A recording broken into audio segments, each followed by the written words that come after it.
operating for years as Ali Khamenei's gatekeeper and in practice, a mini supreme leader, analysts say. The U.S. Treasury sanctioned Mojtaba in 2019, saying he represented the supreme leader in an official capacity despite never holding elected or formal government office. A Gulf source familiar with the regional government said, thinking of Mojtaba's appointment, this tells Trump and Washington that Iran will not back down.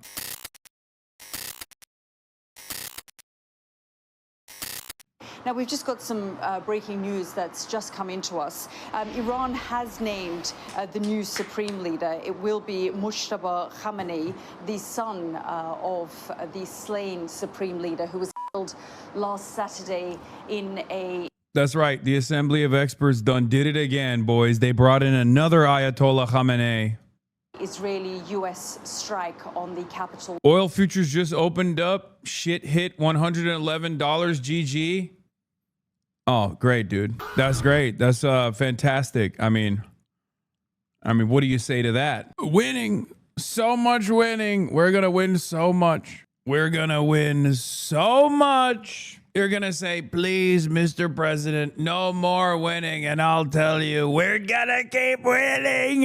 Tehran. He was killed, and his son has now been named as the new supreme leader by the Council of Clerics in charge of selecting the new supreme leader. This will be the Islamic Republic's third supreme leader since it came to power in 1979. 56-year-old Mojtaba Khamenei is known to be close to the Revolutionary Guard, who were apparently pushing for him to be the front runner.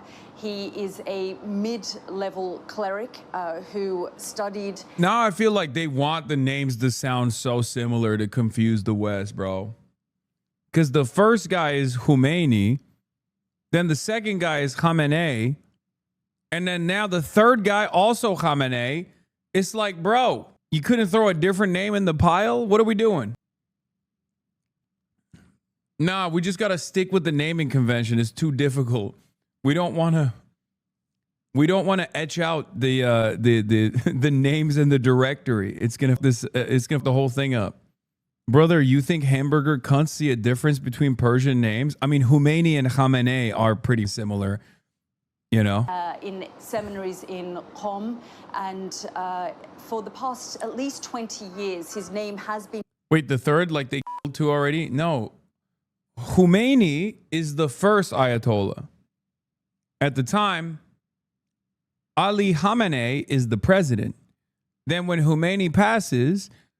Ali Khamenei is selected by the council, just like this selection process took place now amongst clerics, and he is selected as the supreme leader. That's how he becomes Ayatollah Ali Khamenei. Mojtaba is his son.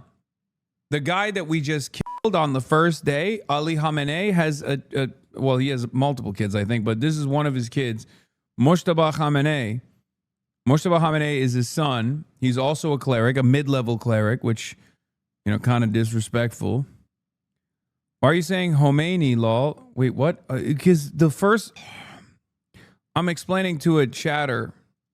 Floated as the potential replacement to his father, but there was also much discussion and controversy around that because this Islamic Republic is not a hierarchical system, so there was some reservation about Mojtaba Khamenei taking over from his father, but he has now been named as the supreme leader. And in the last few days, when he was believed to be the front runner, the Israeli defense minister came I'm gonna keep it a $150. This is nepotism. The supreme leaders, all those. That's nepotism, straight up. I'll say it. I'll say it, bro. They gave him for the name recognition pick. That's what they did. Named as a potential front runner, or anyone who was named as the supreme leader would be fair game and would be targeted. And we will get much more reaction. This is a real LeBron James Bronny situation. You know, Bronny Lakers trade.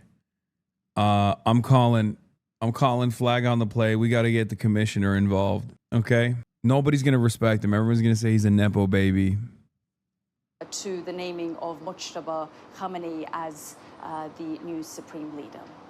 Now, in a moment, we'll get reaction from Washington with our James Matthews. But first, let's go to our Cordelia Lynch in Tel Aviv. And Cordelia, I'll get to my interview with the Qatari Prime Minister. These two are low-key my favorite anchors at Sky News, which isn't saying much, but they are like, at least they like have a tendency at times to recognize the humanity of those who were destroying the lives of. Minister in a moment, but we've also now heard that the new supreme leader has been named the son of the slain supreme leader. And of course, Israel has a powerful mid-ranking cleric. Damn, bro, they keep calling him mid.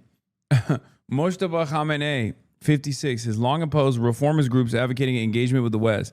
His close ties to senior clerics and the IRGC, which dominates Iran's security forces and the economy, give him leverage across the state's political and coercive security institutions. He amassed influence under his father as a key figure within the security apparatus and the vast business empire it controls, operating for years as Ali Khamenei's gatekeeper and, in practice, a mini supreme leader, analysts say.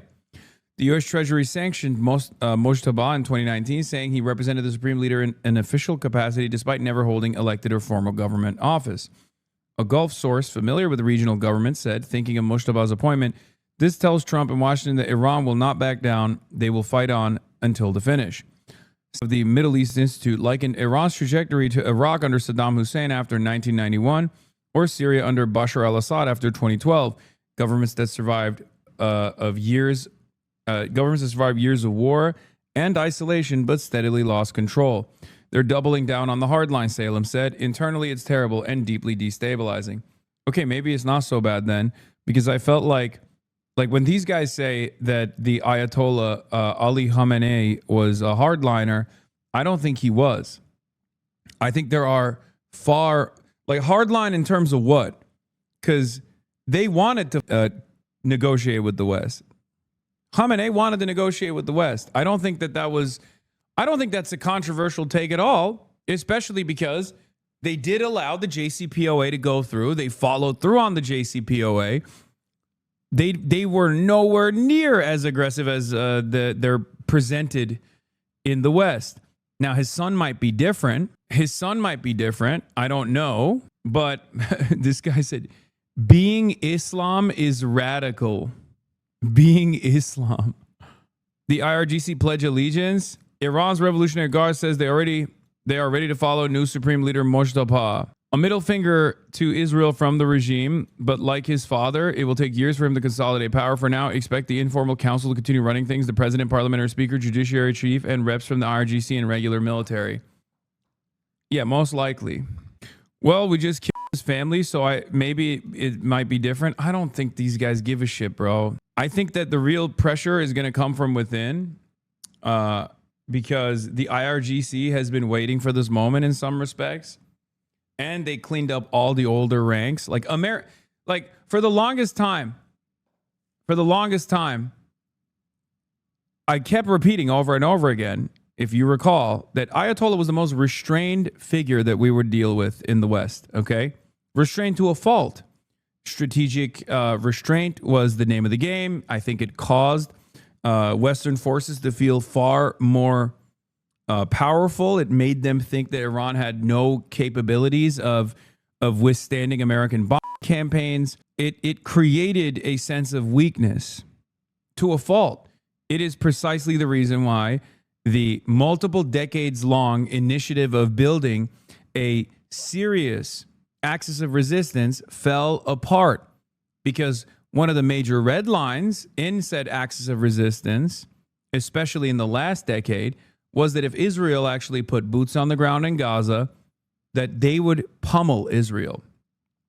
Now look at the amount of weapons they have at their disposal right now. If Syria still existed, as it did post-October 7, and Hezbollah had not been decapitated and diminished, and the Houthis are just still the Houthis, obviously, that doesn't really change that much.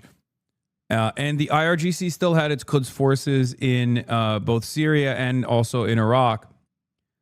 And they mobilized against Israel very quickly after October 7 for Israel's violation of said red lines. You'd be looking at a very different calculation in the region, which is what I think Yahya Sinwar wanted to do, right? Like that is no, that's not a lot of ifs. That was literally that's not a lot of ifs at all. That was the whole ball game. And what I'm trying to say is Iran's restraint at that time over and over again, when Israel kept violating more red lines and kept slowly but surely, alongside the United States of America, took out Iran's axis of resistance in the region piece by piece. And then Syria fell entirely. It was over. From that point on, Iran was much more diminished in its reaction or its retaliation to Israel. I don't know if you would have seen a different calculation or you would have seen a quicker U.S. intervention. I mean, think about the U.S. intervention that's taking place right now, though. Think about the U.S. intervention that's taking place right now. Now imagine a much more powerful axis of resistance that wasn't destroyed over the course of the last 2.5 years, very successfully, mind you. I don't think if the United States of America right now can't withstand and can't successfully defend its own assets in the region, can't defend its most powerful ally, the only country that they care about, Israel, successfully, Israel's defenses have been deteriorating. Israel cannot even do early enough warnings for its citizens right now. I don't think, like, if they waited a couple months and then they were like, all right, you've gone too far, and they came in and reacted, we'd be looking at a very different calculation, which I think was that was what Yahya Sinwar thought would happen. Wouldn't that make Iran look like the aggressor? Brother, it doesn't matter. Oh, guys, please stop. You place far too much emphasis on how we feel about Iran or the IRGC or Hamas or Israel or Palestine or Palestinians. We are not a part of the calculation. America doesn't operate in a democratic manner. How is this confusing for you? When it comes to foreign policy, there is no fucking democracy. Okay? It doesn't matter. It doesn't matter at all. What are you talking about? Look around.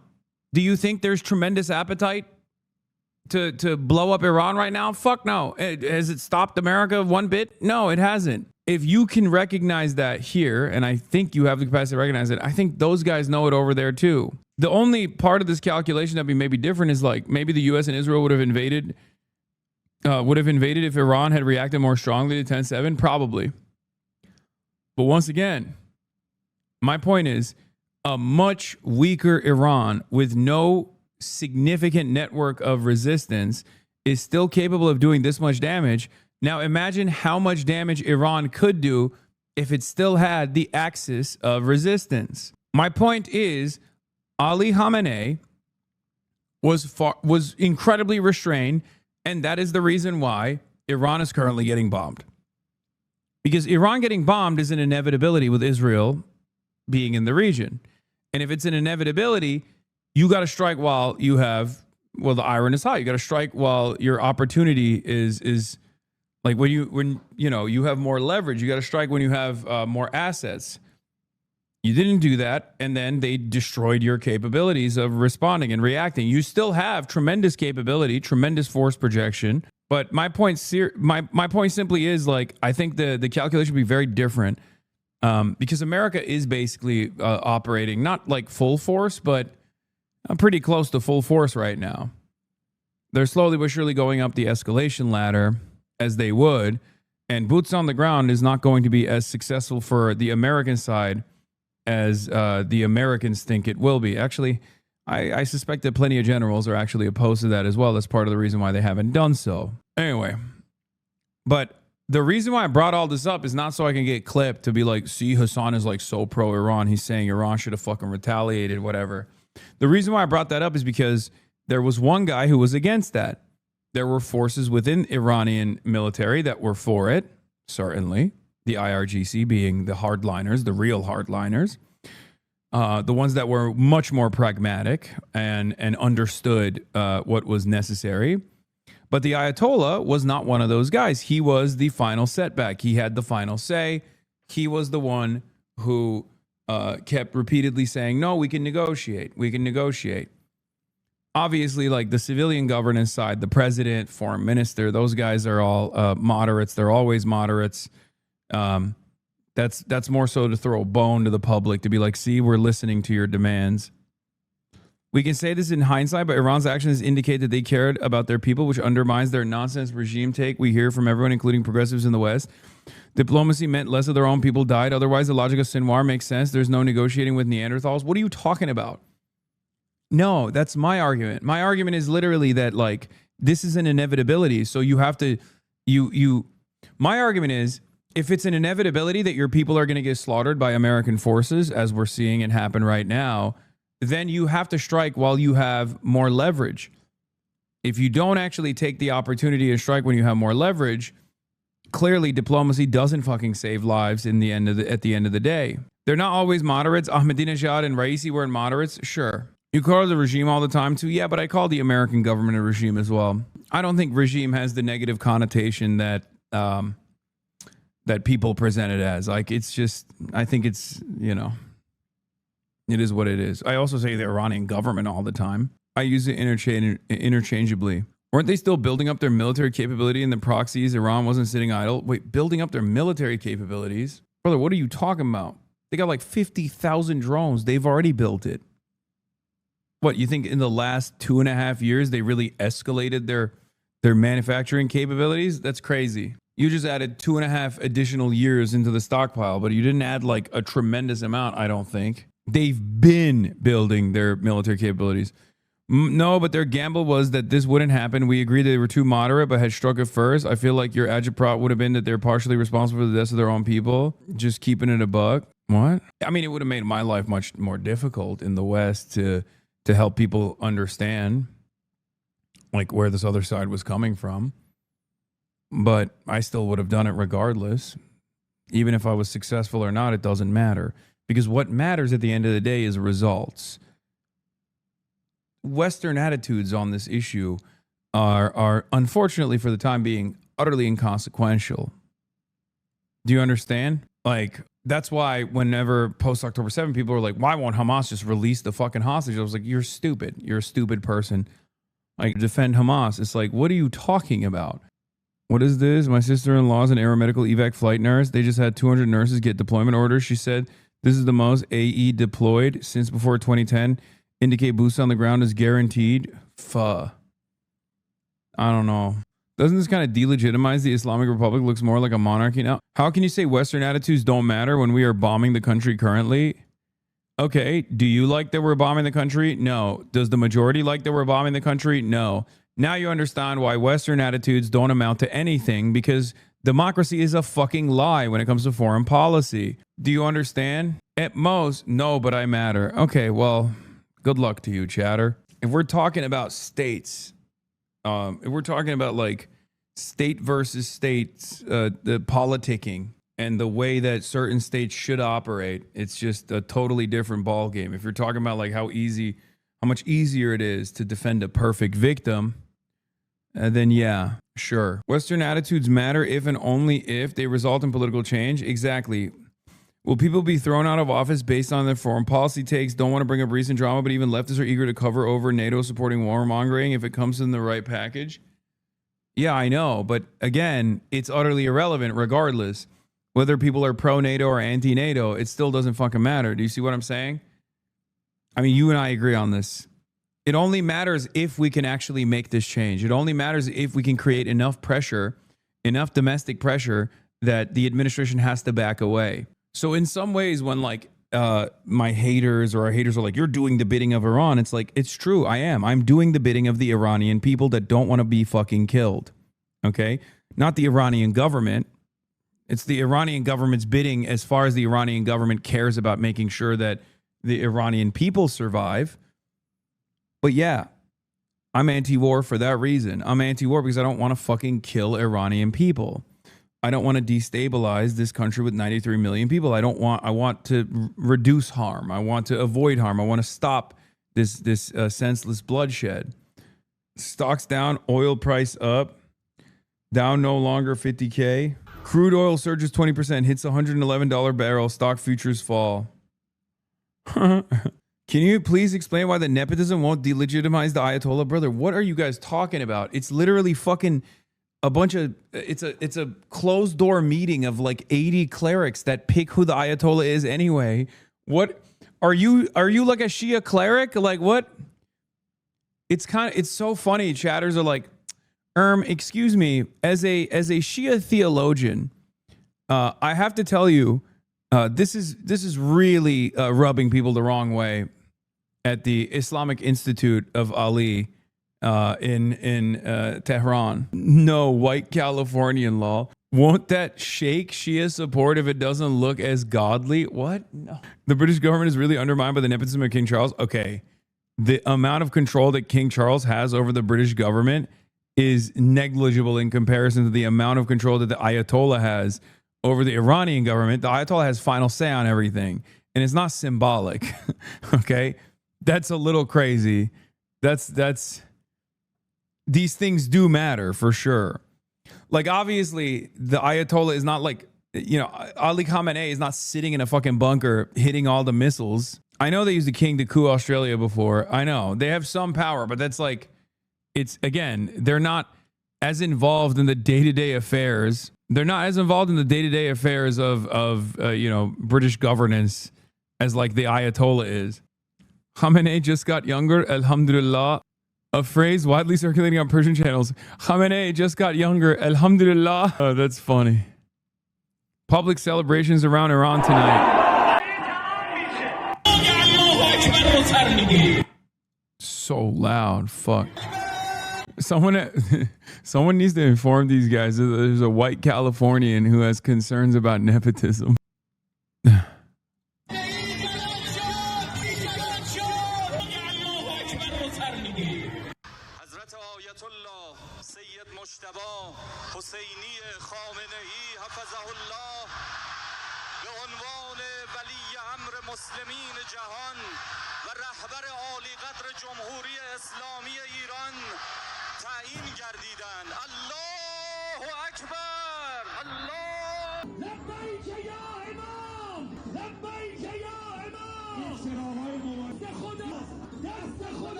Regime supporters in Iran reacted to the news that Khamenei's son has been chosen as supreme leader. Conveniently, they don't even have to change their chant. Allahu Akbar, Khamenei Rahbar, meaning God is great, Khamenei is the leader. Though it's unclear how long that will last.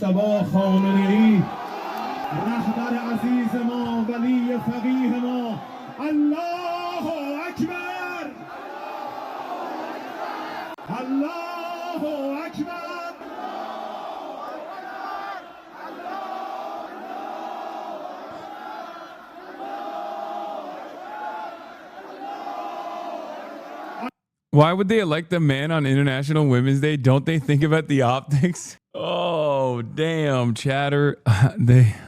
Someone needs to ring him up.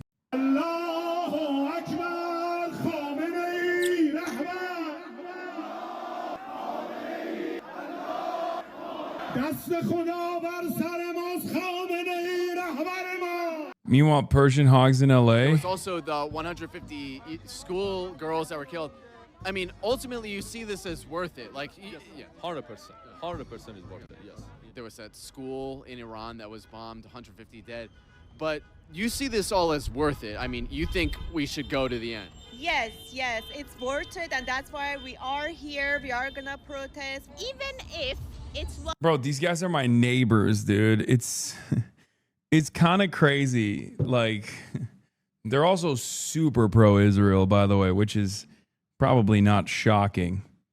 Reactionaries of all different sorts. You know what I'm saying? They're like, oh, bad policy? I fucking love that. I'm about it. I'm about that lifestyle. Just in, a Patriot missile malfunction over Bahrain and hit a residential area. Right after the news about the oil price surge, reports of Fujairah being targeted. Oh, shit. Bro, I feel bad for Bahrain, bro. That is crazy. They're the ones who are from both ends now. Jesus Christ. This is old. No, Patriot missiles have misfired before, but Bonzer Berry is pretty on it with this shit. Usually, the leader of Iran can recommend a successor to the Assembly of Experts, and the members take it into consideration when voting. Imam Khomeini recommended martyr Imam Khamenei. However, Imam Khamenei did not have a recommendation and left the decision completely up to the Assembly of Experts, who independently from all institutions, parties, and figured chose and voted for Sayyid Mujtaba Khamenei. So it's not like his son succeeded him in a monarchy system. He was elected through a complex and thorough voting system. I mean, I don't know if this is, it's not true that Khamenei did not have successors in mind. That's wrong. I mean, that account, take what that account puts out with a grain of salt. Okay, let's just say they're very, very pro. They're a little bit, they're a little bit biased and have gotten things wrong quite a bit. As a matter of fact, they kept repeatedly saying that the Ayatollah was not dead, that Ali Khamenei was not dead for like the entire day. He was like, "Oh, my cousin told me," Like he's wrong. I know he's wrong. Khamenei put forth 3 suggestions because he said like, "Oh, he didn't put any suggestions before his passing." That's wrong. He did. And he didn't even do it this time around. He did it in the 12-Day War. Before the 12-Day War, Ayatollah Ali Khamenei got together with the council and gave them his 3 suggestions for who could be a successor. Mujtaba's selection comes against his own father's statements and actions in life, against hereditary succession as a concept. Yeah, I don't know if his son was one of the 3. But what I'm saying is wrong is he gave 3 suggestions. They were private, obviously. We don't fucking know whose suggestions are. Having apparently once intervened in the Assembly of Experts years ago to shut down consideration of at least one of his sons as a future leader on this basis. America forced the hands of clerics choosing Khamenei's son from an AJ analyst. This kind of act of defiance, telling the Americans and Israelis you wanted to get rid of our system, well, in your face. This is a more radical person than his father who was assassinated, said Rami Hori, a political analyst at the American University of Beirut. Yeah, I mean, I don't know. I don't have enough opinion on this. I'll be honest. Guys, I don't fucking know, okay? I don't fucking know about what kind of leadership the new Khamenei will engage in, okay? What kind of leadership roles he will be taking on, where the country will go. Sorry, that's a little bit outside of my fucking pay grade. I'm just a situation monitor. I know some things. This is not one of those things that I know. Not an Islamic regime missile. It was worth it. Very, very worth it. Sorry, you are accusing the IRGC of genocide. Yeah, they killed around 32,500 people. It has been like 2 months that we lost like over 50,000 people got killed.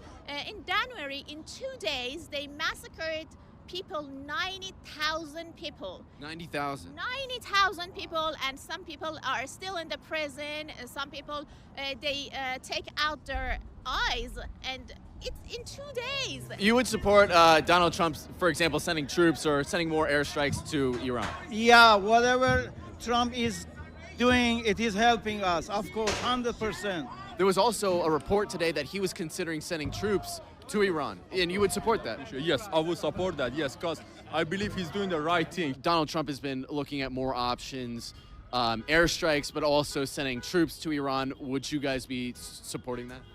Yes, we will. He's considering sending troops in as well. Is that something you'd support? Iran. Yeah. And I also see a lot of Israeli flags here. I mean, this is also to protect Israel from Iran as well, yes? Exactly, exactly. Thank you to President Trump and Netanyahu for standing with people. If you had Donald Trump's ear right now, you were in the Oval Office, private room, what would you tell him to do?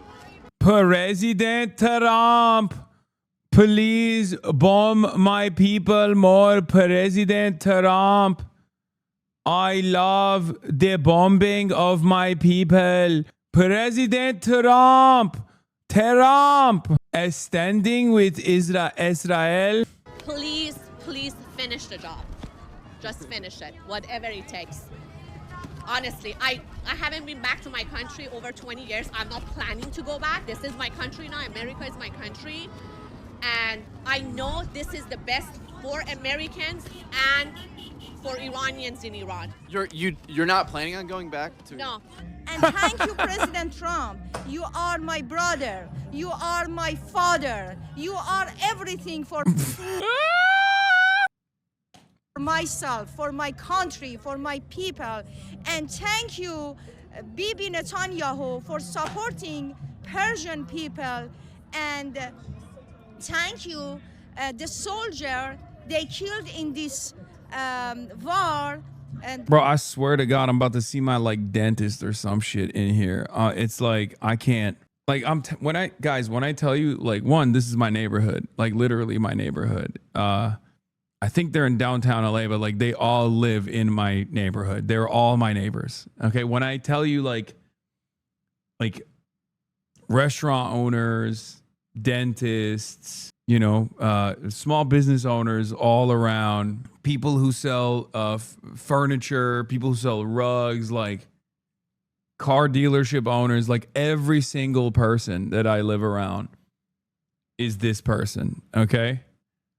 the 6 people, American people, and thank you, and thank you. I wanna say thank you to their family. It feels like a psyop. So many of the Iranian diaspora doesn't want war, but this is the type of people the diaspora is being mainstreamed.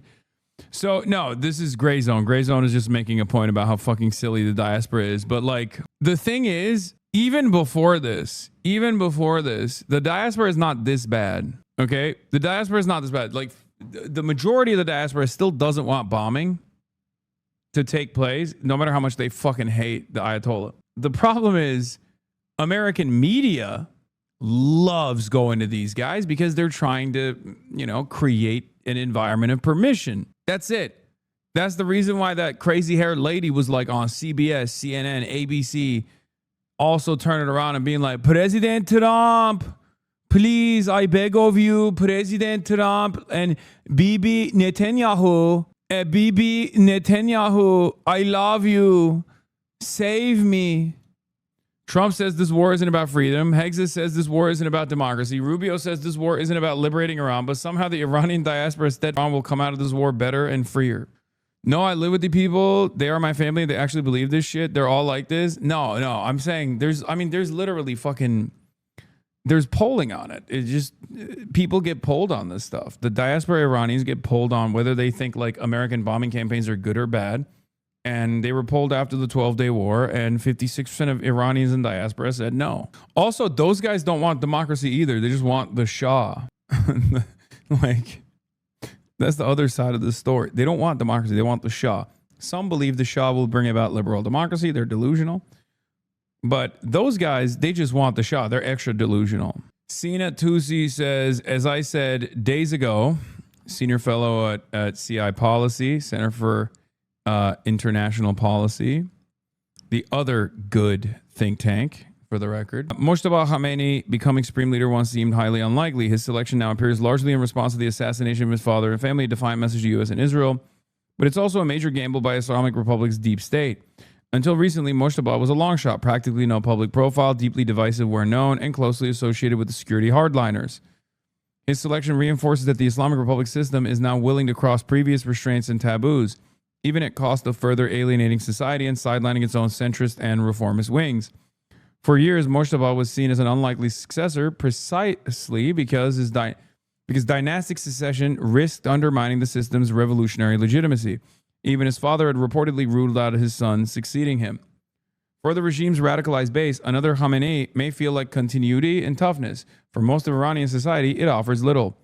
It also raises the stakes of Iran's future trajectory, potentially pushing the system further towards a North Korea-style model, nuclear weapons, tighter security rule, and a revolutionary state that increasingly resembles a hereditary monarchy. Okay.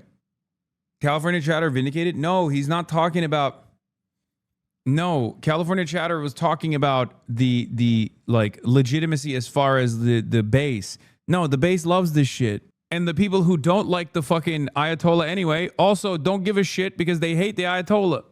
This just makes it even less likely that they will be on board with the Ayatollah. Diaspora talk stealing your jokes. Hello guys, we are not Muslim, we are white. We are not brown. We are not brown, Kazi. Yeah, we are not brown, we are Persian. I am Persian. I am not Muslim. I hate Muslim. I am Persian. We Iranian people, we love Tehran, we love Israel, we lick Israel us. The Islamic Republic's base appears elated tonight at the announcement of Mojtaba's ascension, likely in part because they know this is the outcome Trump is most unhappy about. A more moderate successor would almost certainly have been framed as a regime bending under pressure.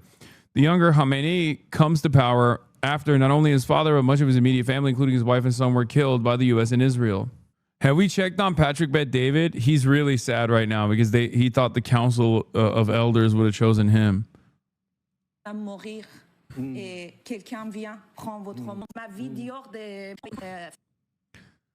Watch a heated exchange between former French ambassador to Washington Gerard Arad and an Iranian opposition activist.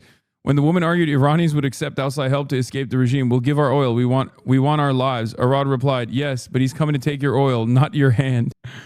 Yeah, it's so funny. And then they'll do like standpoint epistemology where they'll be like, sweetie, an Iranian is talking. Why don't you listen to him? Okay, well, some Iranians can be stupid, you know? What do you mean?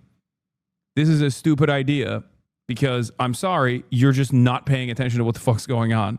Okay?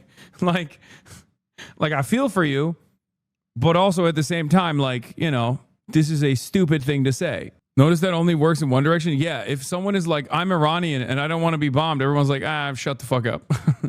We're not listening. The volume of crude production that Iraq has already shut in is larger than the peak of feared but never realized Russian supply loss in early 2022 that spiked crude prices above $120 per barrel. And that's just Iraq alone. Nice. Breaking, Israel's now claiming they will try to assassinate the new leader of Iran and murder anyone involved in appointing them. It is impossible to overstate how deranged these people are.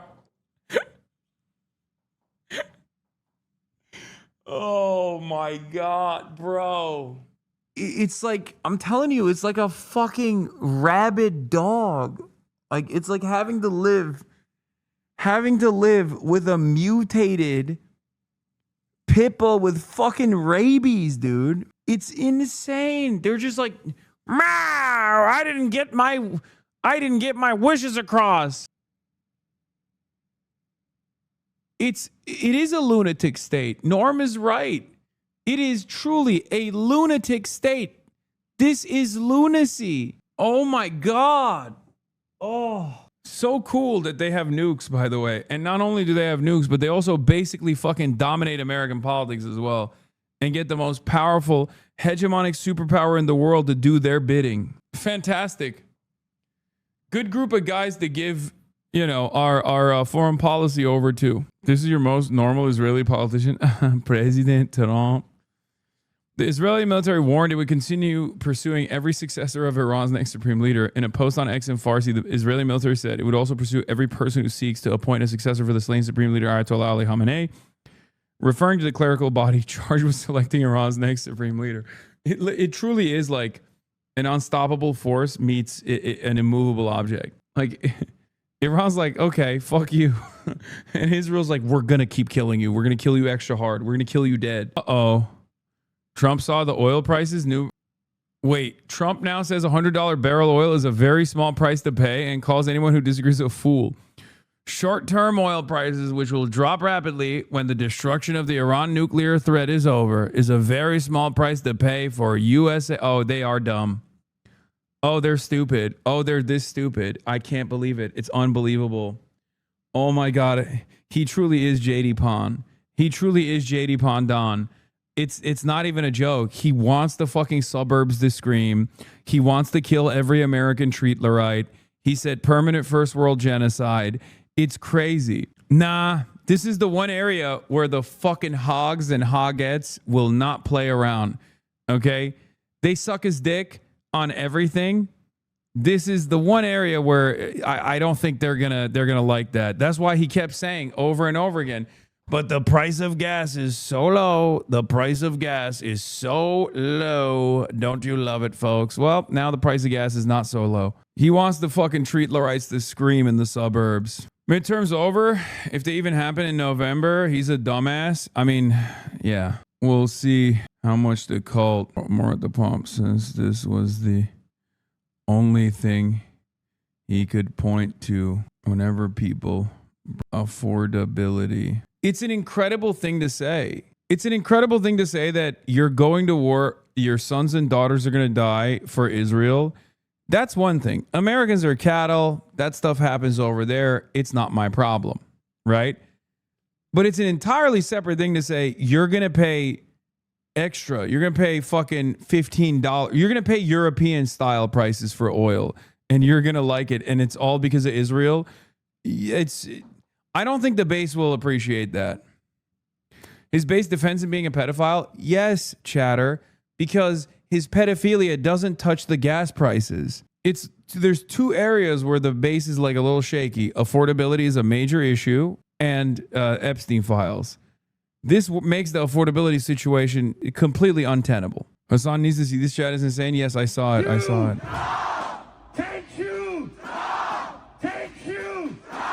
They're not, for the record, they're not Sig Heiling. I know you want to say that, but like, no, the Iranians do that. It's like a thing that Iranians do. It's not actually a Sig Heil. Okay. I mean, they're Nazis, but they're not Sig Heiling.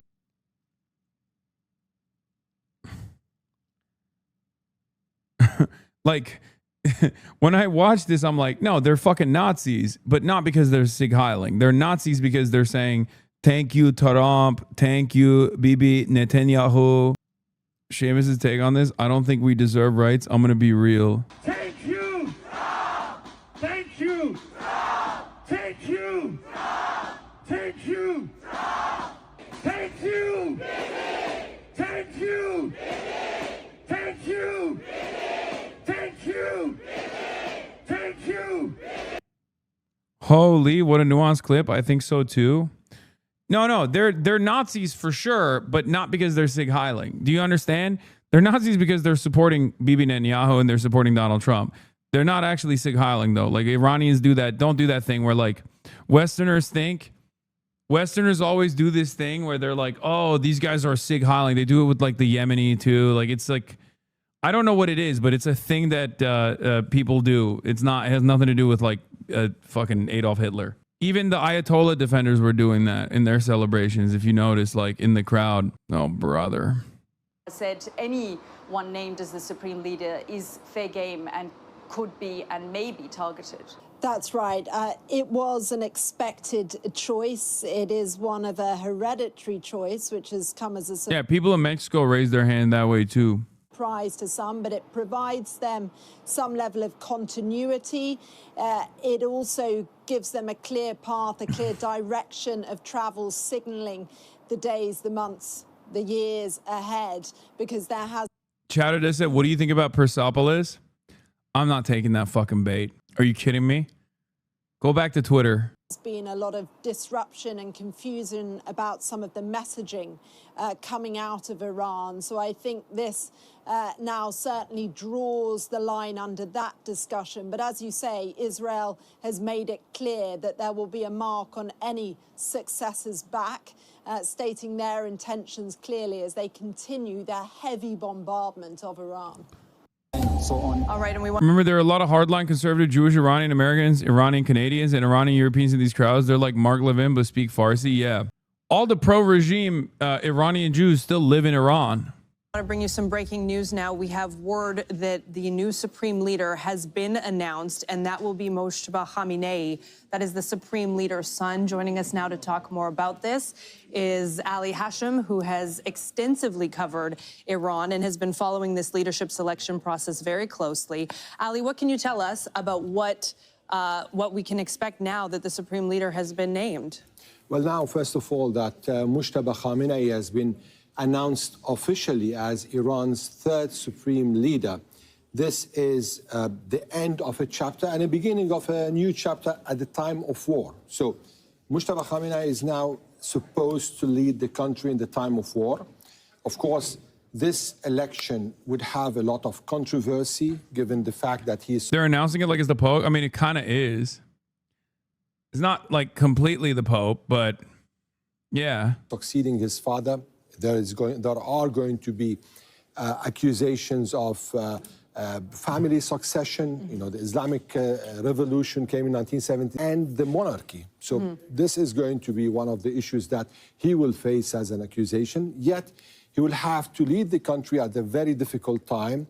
There are security threats to him. The United States, Israel, both are threatening to kill him, just like they did with his father. So there is going to be a lot of challenges facing him, first of all, to lead the country in the time of war, and at the same time to make sure to bring together the Iranians at the time when they are already divided. You know, just a few weeks ago there were protests in the country, so it's going to be a really very heavy challenge for him. Do we know much about who he is? I mean, we obviously know who his father is, we know who his family is, but do we know much about him, what he stands for, and what he could stand for going forward, given that we are in extraordinary circumstances? Wait, this guy also fought in the Iraq War? I guess it makes sense. His dad did too. I guess most people in power did. I mean, Arakshi, the guy that you guys all call handsome, the foreign minister, he also fought in the Iraq War. The other dude, oh, he was 17. Okay, that makes sense. Yeah. The guy, the Sayed Mohammed Morandi, I think that's his name, right? Like, he also fought in the Iraq War. He got gassed. Yeah, they had hella child soldiers in the Iraq War. Well, Mujtaba Khamenei comes from the school of theology that is known to be, I mean, it's described as a hardline school. It's, he adopts the positions of his father with respect to the United States, with respect to Israel. So we are expecting a confrontational leader. We're not expecting any moderation. We're not expecting any negotiation-seeking leader. However, if this... Yeah, Morandi moved from the U.S. to Iran in 1970 and fought as a child soldier in the Iran-Iraq War, yeah. He still has his photos from back then on his Twitter profile. It's like... War comes to an end, and he is still alive, and he's able to continue running the country. There is going to be a big potential seeing him there at this position to find new routes for Iran. This is one. On the second side, he is, of course, a cleric that's been teaching the highest levels of religious studies. And at the same time, he is well connected within the country. He's been described as a shadow influencer in the country. And over here, I'm talking about political influence. Right. So he has very good connections with the IRGC, very good connections with the security body of the country. So these other branches of the country will know who they're about to be dealing with. They know him very well because he used to be his father's gatekeeper. And any coordination with other power bases or centers in the country used to be through him. So he knows very well the country. He knows very well how things are run in the country. And given the fact his connections with IRGC and the security body, this could give him a lot of leverage. Also, he has his own he's part of the deep state. So he used to influence political changes in the country, and he's well aware of what's going on around him. So given the fact he is coming to succeed from the position of someone who knew how the situation is, he is a continuation of his father's reign for 37 years. We'll see another Khamenei coming to power. However, we're seeing a younger Khamenei, probably with also some new ideas. He's not a copy of his father, but the influence may be there still. We've never heard him talking. Right. We've never seen him except in some very rare pictures. So we are yet to hear from him, and we are yet to see how he is going to deal with the new status quo. I mean, his country is in the middle of war. How is he going to deal in the situation of war? How is he going to emerge from this war? These are all going to kind of define his own leadership. And given that we haven't seen him speak publicly, that we don't know much about maybe which track he is going to take, for people who may have been thinking that potentially a new supreme leader could be a route to diplomacy, a route to opening those diplomatic channels, in your estimation, is that likely to be the case? Well, for now, no. This is a confrontational leader. He comes on, his father's blood was just shed a few days ago, 10 days ago. So he holds this legacy, he carries this legacy, the legacy of his father's blood. So he's the son of the martyr in the eyes of the revolution. And this is part of the legacy, or let me say legitimacy, that he is, or his team is trying to present him within. So he's the son of the martyr who came to take the revenge for the martyr. This is the revolutionary Iran's point. Let me say now, how is he going to be received by others? Because inside Iran, of course, there's going to be a pushback. There's going to be those who are going to criticize this selection or this election, because some of them will believe, especially within the other parties under the Islamic Republic, they're going to see this as changing the pillars of the republic and changing the pillars of the revolution that came in 1979. So there's many things to watch. I want to bring Mohammed Val back in from Tehran for us, because Mohammed, one of the things that we've been talking about is how Israel has been saying that they will be looking out for who is named the next supreme leader, that person is in danger, that person is in their sights. And so, like, my attitude is, maybe I'm wrong on this, but my attitude is, it's just the hardliners anyway. They have their support, they have their base of support, and it kind of feels like they've given up on having like a unification pick, like having a unifying pick. It's not like Khamenei was unifying the public regardless. I mean, he was, by the end, there were a lot of people who were very frustrated with him, to say the least. So I think this is just moving in that same direction. So the base loves it, and they only care about the base. So that's it. But we'll see. We'll see how he moves. so are the people who elected this new supreme leader. Especially because, like, that's like domestic policy. That is not something that is relevant right now, right? It's not relevant at all, because the country is going to be unified regardless currently, because America's blowing it up. I wonder, how do you think they're going to be able to secure him, or what kind of danger he'll be under as of right now that his name's been announced? Right, that's a very big question here in Iran, and also the election of Mujtaba Khamenei is clearly an act of defiance on the part of the Iranian leadership here, because he's the man President Trump mentioned in name, saying that he's a lightweight, and he's in the position now that Israel has threatened to kill him anyways.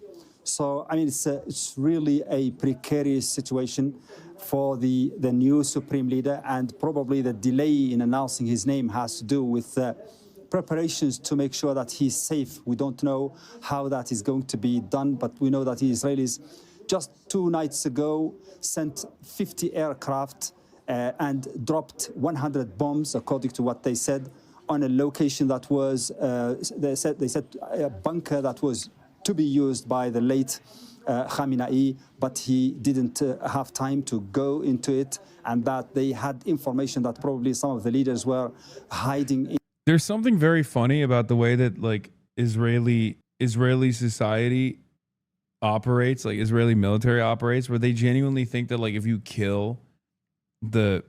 do a decapitation strike, like, it's over. And I don't know why they have this attitude. It's just like, they already killed Ali Khamenei. It didn't work. So it's very funny to think that they are probably going to try to assassinate him as well. And if they do that, that's just going to piss Iranian society off further, right? In that bunker the night the raid took place. So the Israelis are really... it may be projection. Really? Projection? You think... What do you think would happen if Benjamin Netanyahu got assassinated? Society would go, oh, we're saved? No, fuck no. They would get extra mad. To think that it would be very... like, obviously, we're not talking about how we would feel in that situation. We're talking about Israeli society, right? Nothing changes. You know, serious in their threats. The Americans also are going to be unhappy, according to what we heard from President Trump. Here, the message by the Iranians is that this is an act, or decision that is an act of defiance. The Iranians are not listening to foreign recommendations or foreign control of their country. The country is independent. Iran selects its own leaders according to its own constitution. And also on the part of the new supreme leader himself, it's an act of... Bernie couldn't call it Netanyahu's war anymore? Yeah, that would be sad for Bernie. What would he say then?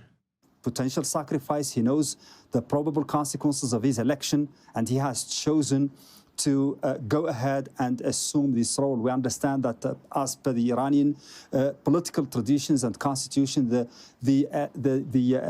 supreme leader in waiting does not present his own candidacy for that. He does not suggest himself. So he must have been chosen by others, but he also has to consent to that. And that is the situation now. The new supreme leader has been announced. It's an act of defiance. He knows the consequences, and the country is bracing for probable assassination also, but the Iranians are defiant. And Ali Mohammed makes a very good point that, number one, there's no evidence that the American president had any hand in making this selection as he wanted to do. And two, obviously, Khamenei will know now that there is a big target on his back. But I wonder how you think people in Iran on the streets of Tehran will react when they hear this news. Well, they're already hearing now. So, as I told you, there is going to be a lot of controversy, action. There are those who are going to embrace it, given the fact that Mujtaba Khamenei is now positioned as the son of the martyr and also the father of a martyr, because his daughter was killed in the attack, his wife was killed in the attack, his sister was killed in the attack, his mother was killed in the attack, and his father also. So he comes from this family. This is easier for the system in Iran to push forward Khamenei's name, Mujtaba Khamenei's name, because he holds all this baggage with him. And given the fact this is an Islamic system, and mainly it's the Shia side of Islam that is built upon martyrdom, so this could help him a lot in proving himself at the time of war. Yet, politically, there is going to be a lot of pushback. This is going to probably have its own impact, not now, probably after the war, because now it's time of war. Everyone is caring more on how the country is going to continue. So the debate right now is going to be more at the moment of war on the continuity, rather on what happened and how this is really hitting the pillars of the revolution. And Mohammed, to you, Ali was talking about how the new supreme leader is going to be a wartime supreme leader, and he's coming out of this immediately in this system of war. But there will also be many domestic issues to contend to as well. Who backs Al Jazeera? Qatar. The pearl of the Gulf.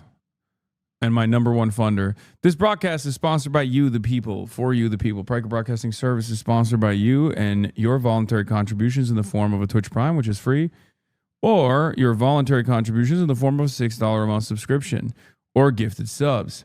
However, the Pryker Broadcasting Service is also sponsored by the beautiful nation of Qatar, the glorious nation of Qatar, the jewel of the Gulf. Pryker Broadcasting Service is also sponsored by the Chinese Communist Party, the Communist Party of China, keeping the revolution alive. Pryker Broadcasting Service is sponsored by the People's Republic of China. Pryker Broadcasting Service is sponsored by the Democratic People's Republic of Korea, also known as Best Korea. As an Al Jazeera employee, we do in fact fund you, good sir. I've never been paid by Al Jazeera. If anything, they dunked on me. Last time I did an Al Jazeera interview, it was crazy. Pryker Broadcasting Service is sponsored by Cuba. Pryker Broadcasting Service is sponsored by Islamagoshism. Notice he leaves out Russia. I am not sponsored by Russia. That's the one country I'm not sponsored by. So I wonder what are going to be the main things that he'll be dealing with within the country, not just from a period of war. Well, the primary on that list could be national consensus over him. He's a sort of unknown figure, even though he's very well known, but he's unknown in terms of his personality because he doesn't speak a lot, he doesn't attend a lot of meetings and gatherings and so on, but he is known to be one of the hardliners, and he's known to be very close to the Revolutionary Guard and to the Basij. So, I mean, for some people, particularly the reformists, they may not be happy with his election.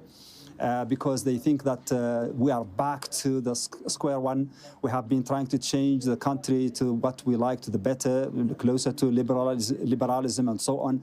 But now and this is understandable, because at a time of war you need strong leaders. You need leaders who will stick to the line of resistance, of defiance, and so on. And probably the Assembly of Experts have put that into consideration at this particular moment. The appointment of someone, for instance, like Hassan Rouhani, who is seen here as a very compromising leader, who some people even describe him as the Gorbachev of Iran, a person who is very likely to strike deals that might compromise the interests of Iran. Well, I'm just saying what is being circulated here. Mm-hmm. The selection of that person could be seen inside Iran and even outside Iran as an act of some kind of surrender to the will of the Americans and the Israelis at a time of war. So the Iranis don't like to be seen as showing weakness here. And the hardline approach that has led to the election of this new supreme leader is a result in the minds of many people here of what is going on, of the aggression against Iran, and Iran needs really to show toughness. And Ali, your thoughts on that? Well, there is something really ironical here. When Khamenei, the father, was elected at the time when the war was ending, the war between Iraq and Iran in 1989, it was like the beginning of the end. And now Khamenei, the son, is being elected in the middle of a war. Mm-hmm. So we're seeing two different paths. And this is going also to shape Mujtaba Khamenei's experience in his... It all depends on whether the Iranian security and military will be able to preserve his life, to keep him away from assassinations, to defend him. These are all challenges that the security and military system are going to face, besides what he's going to face. Also, from now on, there is going to be one man taking the decisions in this war. At least he is going to be directing. I mean, there's an institution that helps in taking the decision, but yet we will see his own approach, and how this approach is going to be probably within the coming hours. We should be hearing from him. We should be hearing his manifesto. We should be hearing what he is promising the Iranian people, the region, and the world. All right, Ali Hashim here with me, and Mohammed Val in Tehran. Thank you both for your analysis on this breaking news. Now let's bring in some of our guests to discuss these latest developments. Mark Kimmett is a retired American general and a former assistant secretary for political military affairs. He's in Washington, D.C., and in Boston, we have Rami Khouri, a distinguished fellow at the American University of Beirut. Thank you both for being with us. General Kimmett, I will go to you first. How does the election of the new supreme leader change the strategy of the U.S. and Israel in this, if at all? Candidly, I don't think it changes anything except for the aggressive talk by Benjamin Netanyahu that he is going to end the theocracy inside the country, and anybody they pick as a supreme leader will be eliminated. But in many ways, this adds a little stability to the situation. And if you're like me, where I believe this war will end at the negotiating table, this is a movement towards stability. Rami, I want to bring you in on this because I'd like to get your thoughts as well, just right off the top on this breaking news of Iran's new supreme. Here, let's hear what what Amal Saad said. Amal Saad is a scholar of Hezbollah and the politics of resistance axis at Cardiff University.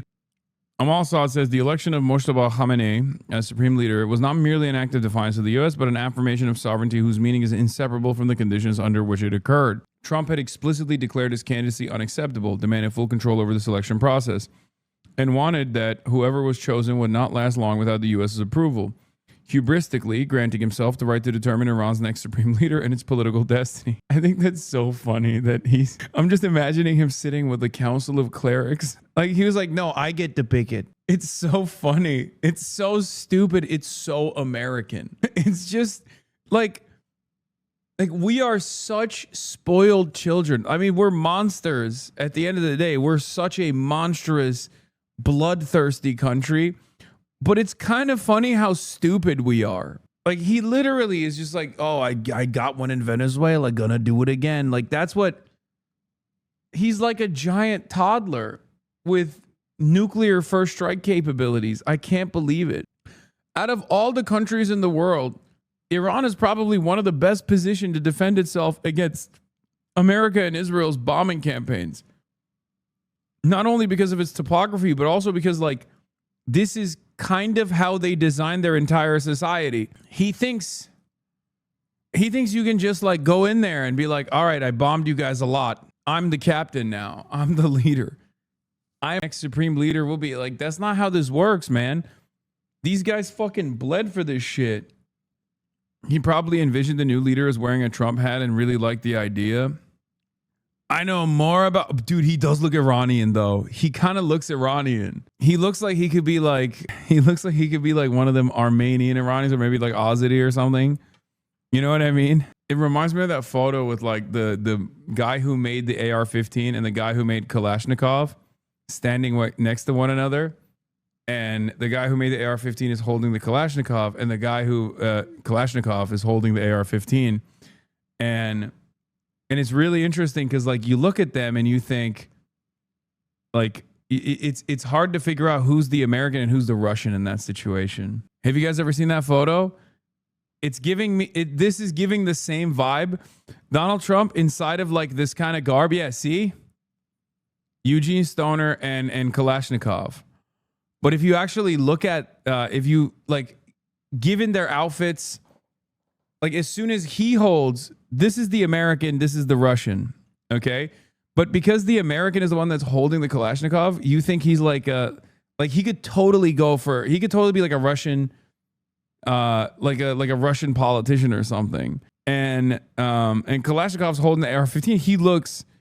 He looks like he'd be like a hoorah. It's an M16, sorry, not the AR-15. Shut the fuck up, whatever. He looks like he's like a Japanese American guy. He's Turkmen. Yeah. It's really interesting that when you see Donald Trump in the garb, you're like, wait a minute. He could be fucking Iranian, you know? I know more about the assembly of experts than practically anybody. Many people are saying, sir, you would be the greatest member of the assembly anyone's ever had. My uncle, Dawood, brilliant scholar, was on the assembly for years, and he'd look at me. I was young, very sharp, sharper than the mullahs. And he'd say, Donald, you know the Quran like nothing I've ever seen. And it's true. I have a natural feel for Sharia. Some study the Qur'an for 40 years, reading Usul al-Fiqh, as they call it. And they come out and they don't know anything. It's very sad. Frankly, it's a disgrace. I should be leading the clerics, the council. Anyway, demanding full control over the selection process. I like that we sidestepped away here. He basically granting himself the right to determine Iran's next supreme leader and his political destiny. Israel went further, threatening to kill any successor and any member of the assembly of experts who participated in the selection. The Islamic Republic proceeded nonetheless, moving through its constitutional process under existential military pressure. The fact that several members of Mojtaba's own family were killed in the U.S. strikes lends further weight to this argument. The U.S.'s demands for control over Iran's succession was therefore not simply a strategic miscalculation, but a profound failure to understand what sovereign self-determination means for a hyper-independent revolutionary Islamic Shia republic whose raison d'etre has always been the pursuit of sovereignty against precisely this kind of imperial power. Exactly. Their sole point of existence is this. They fought back against Iraq, backed by the Americans. They fought back against America. They fought back against the Western powers. This is literally their whole fucking point. In this context, every statement Trump has made declaring the outcome unacceptable became retrospectively the condition of possibility for the act's sovereign meaning. What the U.S. set in motion is a cycle it cannot break, because every supreme leader Iran elects under the threat of assassination will, by the very conditions of his election, become the living embodiment of the sovereignty it seeks to eradicate. Toxic oil-filled rain about to fall on Turkmenistan due to the oil bombings in Iran. Whoa. An extratropical storm over northern Iran, which brought rain filled with toxic petroleum-based substances to Tehran, will move to Turkmenistan. The system new ETS over Afghanistan, bringing widespread rain, hail, snow to Pakistan. What did Larijani say? Ayatollah Syed Mojtaba Khamenei has been nurtured in the leadership seminary Inshallah, his presence will be source for goodness and blessings. With the teachings he has learned from his esteemed father, he can guide the country. Our wish is that during the leadership of Ayatollah Sayyid Mojtaba Khamenei, Iran will be placed on a path of development. Ali Larijani strikes me as he strikes me as a development guy. He would be a CCP guy. Why did the OG Khamenei look white? Brother, why do I look white? It's literally the same reason. It's actually pretty ironic that all the Persians, I am Persian, I am not Arab, I am Persian, literally do not look as white as you know, Ali Khamenei did, because Khamenei was Azeri. Yeah, this is where Caucasian people were invented by Dr. Yaqub. He's white for an amazing reason. The Talmudic Turk? What a fucking name, dude. Low-key, if you tan a bit and get a cut, you could be Puerto Rican. Hell yeah. Yeah, Larijani is super white. We should also elevate diaspora Iranians like Via who are against this war. Not all of them are Shah's bootlickers. True. All right. A shipping CEO with tankers near the Strait of Hormuz used 2 words a few hours ago about need for the U.S. to immediately, urgently open the strait. Asked, does the White House understand what is at stake? The answer is no. Leader Mojtaba Khamenei, the son of the former supreme leader, being named. What are your... Donald Trump already gave an answer to that question, okay? He already gave an answer to that question. He literally said, short-term oil prices, which will drop rapidly when the destruction of Iran nuclear threat is over, is a very small price to pay for the USA and world safety and peace. This is literally the worst argument he could present, okay? You want to know who also presented this argument? Fucking Brandon. And at that point, it wasn't Brandon that had invaded Russia.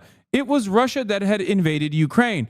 And Brandon came out and was like, well, we got to defend Ukraine. There's going to be a price shock here. Okay. But we got to do it to defend the global order. We got to do it to defend NATO. We got to do it to defend our allies. We got to do it to, you know, engage in force projection. Donald Trump is doing the same thing, except worse, because no one had to invade or bomb Iran. So it's literally worse than even Brandon. Fucking spectacular job, sir. Thank you. And it's not even voted us into it or something. It's because Israel got America to bomb Iran. Like, I can't believe it. It's unfucking believable. Oh yeah, of course I know this guy is Walter White. Saddam general. Saddam top Lieutenant Izzat Ibrahim al-Duri. He looks very Irish for an Iraqi man. Yeah. Short-term pain for long-term gain. This is a short-term disruption for the long-term gain. Short-term pain for the long-term gain. Short-term pain be for long-term gain. We're going to have some short-term pain with long-term gain. Short-term pay for a long-term gain. Some short-term pain, yes, but we've got some long-term gain. Short-term spike for a long-term gain. Some short-term pain for American consumers. We may have to deal with that in the short term. Short-term and temporary. Temporary, short-term pain. It's going to suck in the short term. Some short-term pain. Short-term pain. We have to focus on the short term. Short-term. Short-term. Short-term. Short-term and long-term. Short-term left. Hopefully this is a short-term pain. Short-term is highly outweighed of the long-term benefit. Some short-term pain for the long-term gain. Short-term sacrifice for a long-term gain. Incredible. Yeah, you're going to like it, dude. It's going to be awesome. Your thoughts when you hear that name? Also, for the record, there is no fucking long-term gain here. And it's not even going to be short-term pain either. I'm not sure they won't try and push this guy. Oh, dude, yeah. There you go. Reza Pahlavi. Reza Pahlavi. He is the true leader of Iran. I am Iranian. Well, Riley, I think this kind of confirms what General Kimmett said, and this is a continuation of what Iran has had since 1979. This is the Wilayat al-Faqih, the ruling system, with clerical rule under a supreme leader, with the addition of the Republican Guard, the National Republican Guard, Revolutionary Guards. And these are institutions that are very well established, and the guards are the most important institution in the whole country, probably with the clerics. But they control business, they control guns, they control management of the system in many ways, and they're massive, and they control hundreds of thousands of people that they can bring to the streets. So I think this is a sign of continuity. Whether it ends up pushing for a negotiated resolution of ending the war, what will happen after that will be seen, because it'll be totally different circumstances. How much the Iranian people suffer, how much people keep threatening it. So these are unknown factors. But for the moment, I think this is kind of an act of defiance as well, telling the Americans and the Israelis, you wanted to get rid of our system? Well, in your face, here's a more radical. Iranians should choose their leaders naturally. Yeah, I mean, that would be nice, wouldn't it? Person than the guy who was his father who was assassinated. And so this is a sign of continuity, and we'll see what that brings. And General Commit, this supreme leader is coming in at a time when we're seeing attacks escalating to different civilian targets, things like oil depots, oil storage facilities. How is this advancing the escalation of the war? Well, first of all, I wouldn't consider infrastructure targets to be civilian targets. They're part of the economy. They're not civilians. But again, I think if you look at it from the Israeli side. But sorry, just to ask you on that. So what is a civilian target then? Is it just civilians? Primarily, yes. Yeah. Civilian military facilities, civilian, just generally human beings, as opposed to structures. Now, going back to your question about Mojtaba, I think there's going to be a dispute inside the Israeli-U.S. discussions about how do we react to this.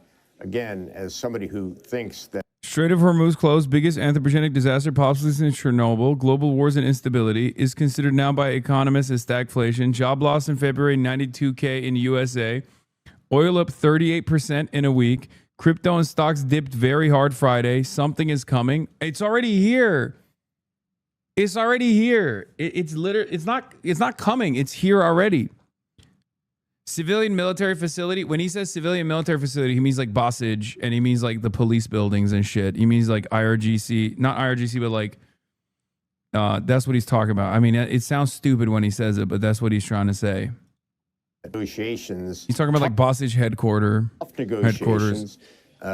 Negotiations that the Iranians have to come into, already providing concessions. This can't happen unless you have a supreme leader make those decisions. And with the stability that a new supreme leader brings, no matter how much you don't like him, at least we might be able to move the process forward. Do you think that that's likely to happen? Well, again, Rami knows this much better than I do, but the sensing is that he is closer to the hardliners than the clerics. The clerics did not want a dynasty and are against a dynastic control of the supreme leader's position. But given his hardliner positions, this sort of complements, for example, the bringing back of Vahidi, who founded the Iranian Revolutionary Guards Corps, dusted him off and put him back in to head the IRGC when his predecessor was disposed of. So I don't think you can make any declarative, definitive statements right now. I think we're going to have to wait a few days.